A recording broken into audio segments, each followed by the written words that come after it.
Alright, as we move into the 1775 turn, the game's not going to be over this turn. Not much in the way of events in terms of the rulers, the economic events. Habsburgs, I wrote down, they get a renewal of popularity, minor effect at this point. But what there was, well, a revolt in Sardinia. That's a pro-English revolt. That means the English could declare war on Spain if they so chose, presumably to gain control of Sardinia, but also possibly for some other reasons, and try to gain some points or something.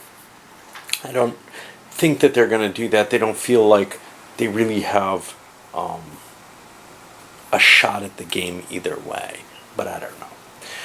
They're kind of, most of the players are kind of at the, do you really want to, get involved in the hassle for that? It's not going to build anything up in the long term. Another one was a large diplomatic shift, mainly hitting the poor French. And you can see that there's a lot less here. Oh, by the way, if you're tuned in for this for the American Revolution, it's past it. Go back to 1760. And then Spain lost at least one as well. But that brings the other event up, which kind of fits in with that, which is the War of Bavarian Succession. This is a special case.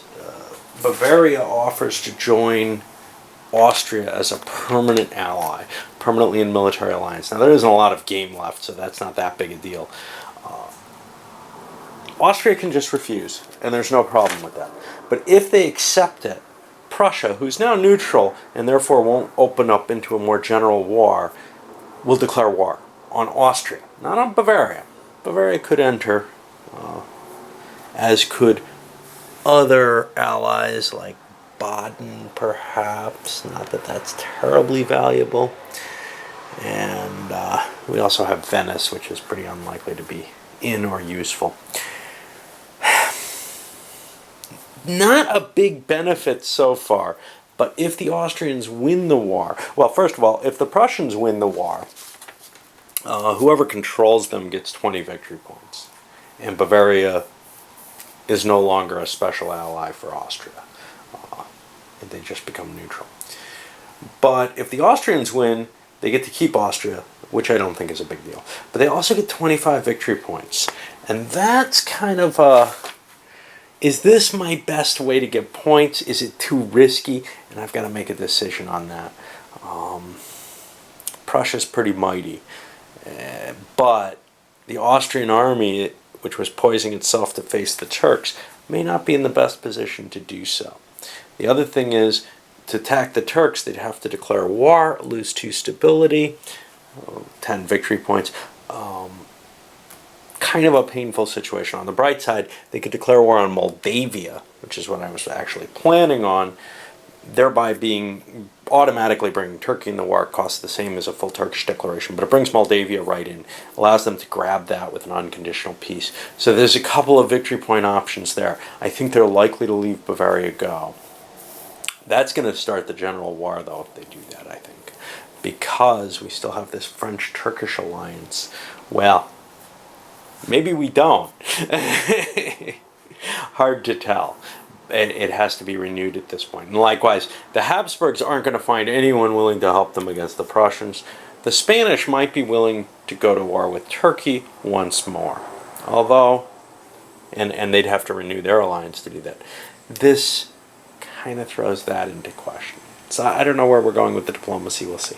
Okay, this was a tough decision on the diplomacy here, and I haven't done any of the minor dip. Austria is going to war with Turkey. They tried Spain's not really interested, especially with the threat. Yes, they hate Turkey, but they just don't feel like this is the time with this in place. They have to cope with this. So, and the English didn't take advantage of that, which is no big shock. Russia was the big interest here in terms of, could we just grab Crimea while Turkey's busy? They couldn't assure anything here.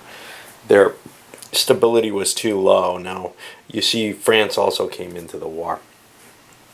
They renewed their deal with the Turks.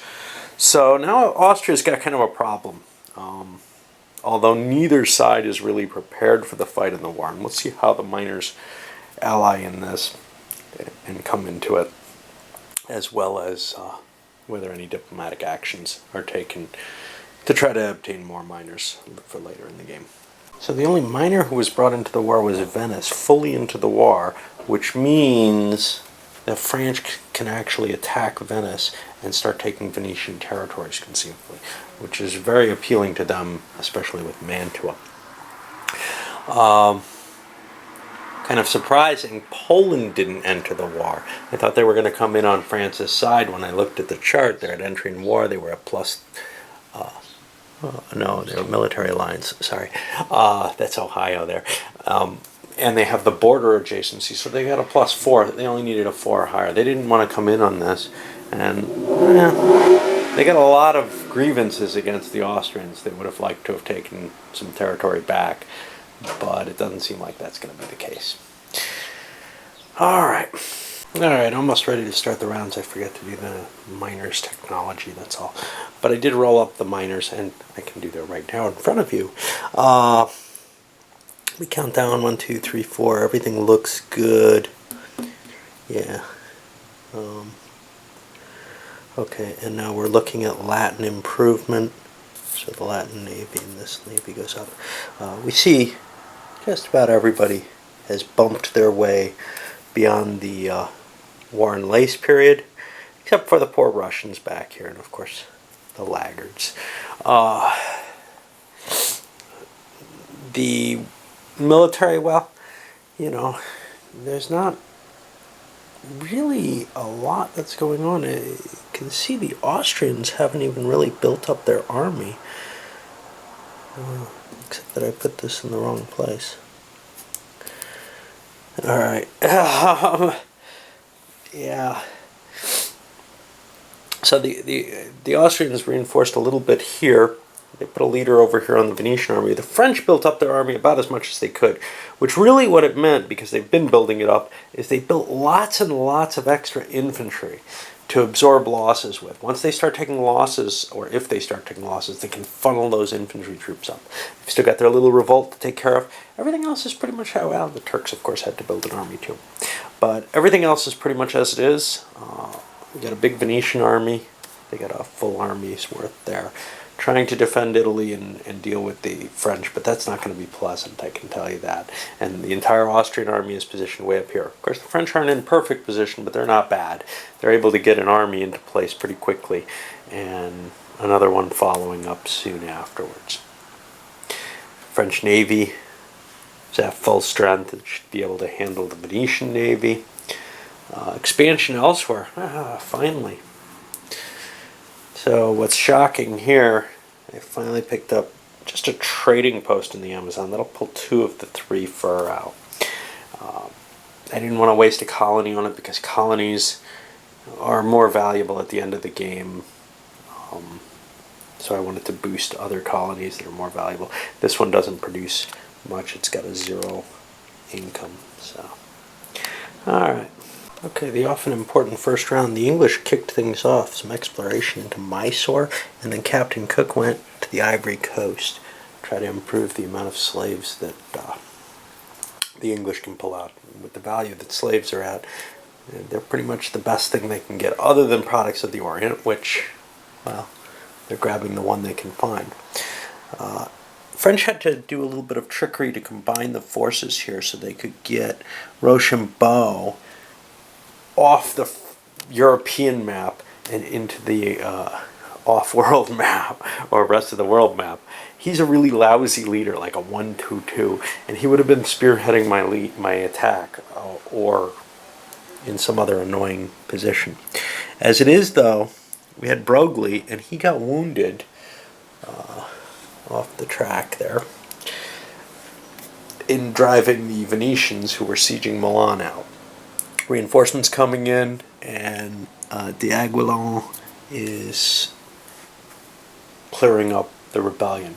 There's still another French army up here that I can bring in if need be, before I have to dig into the colonial ones and probably have to bring Rochambeau in.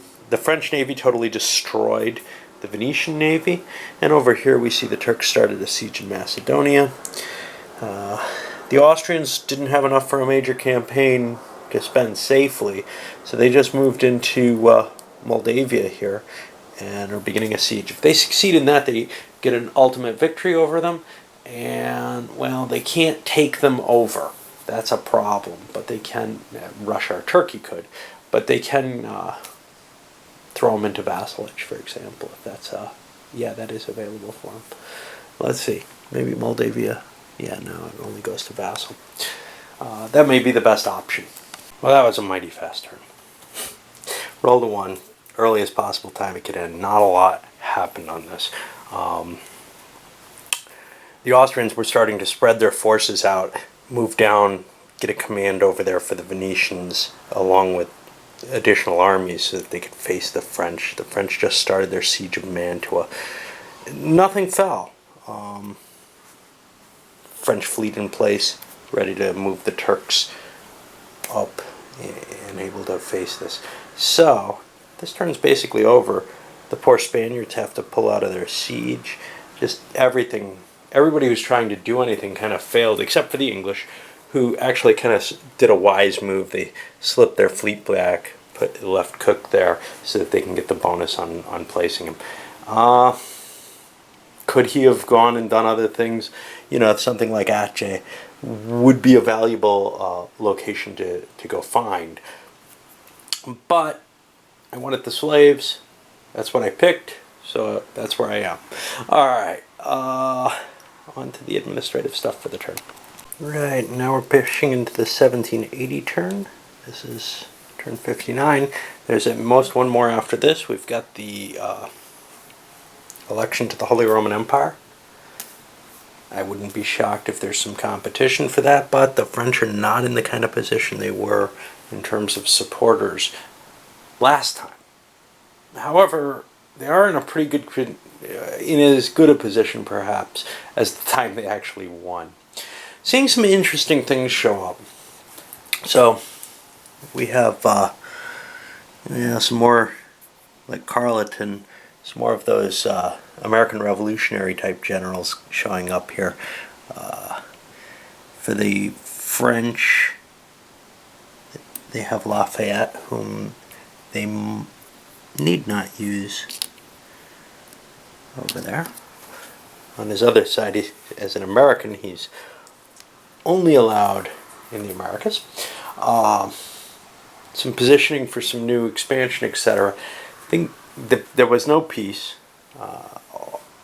Nothing was resolved. Austria's still hoping they can get allies in some sort or another. It's looking pretty unlikely, with the exception perhaps of England. England would be their big hope. England picked up a privateer admiral. But England's call has to be, are they playing for first or second? If they're playing for first, they have to go after France. But they may not have a shot at first.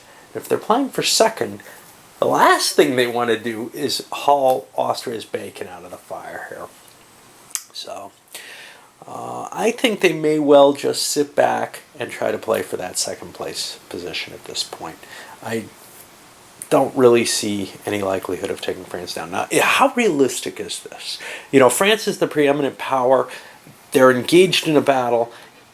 If this were accurate, if the victory point system accurately captured what you want to do, you would want to attack France here. Not because of the victory points that they've got accumulated, which is what the decisions are being made on. And that's one of the problems with these kind of games. You see it in things like Empires in Arms too, where I don't really care about him. He's not in the lead in victory points. I don't care if he becomes the power of Europe. I know there's a game philosophy in there that, hey, you know, you should be able, over this long period of time, to accumulate a victory situation.